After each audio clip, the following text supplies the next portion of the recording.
One way I raised money, I started with my first land deal was $285.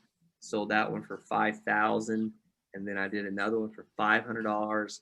I sold that one for $5,000, and then I did one for $225. I was actually came across an old deed where I bought a piece of land for $225.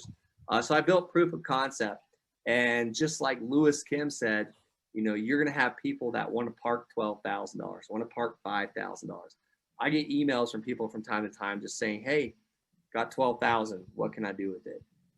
So I'll try and bring them in a deal, or you know, there's many ways you can do it. But I like to speak at meetups and real estate investor associations, telling them what I'm doing.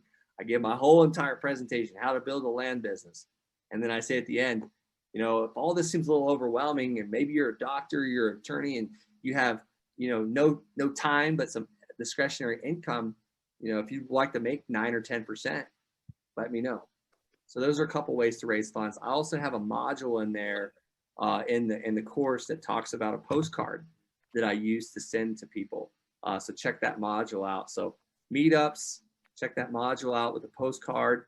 There's some great books out there called Getting the Money, Where the Money's At Now. Susan Lassiter-Lyons is a huge person on raising money. You know, learn from the experts that teach on this stuff.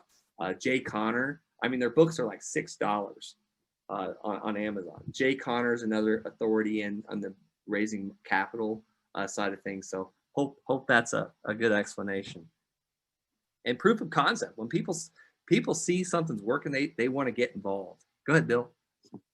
Yeah, I was just absolutely those resources, and then also Jay has a whole plethora of YouTubes that you can listen to for free that tells you exactly how to raise private money.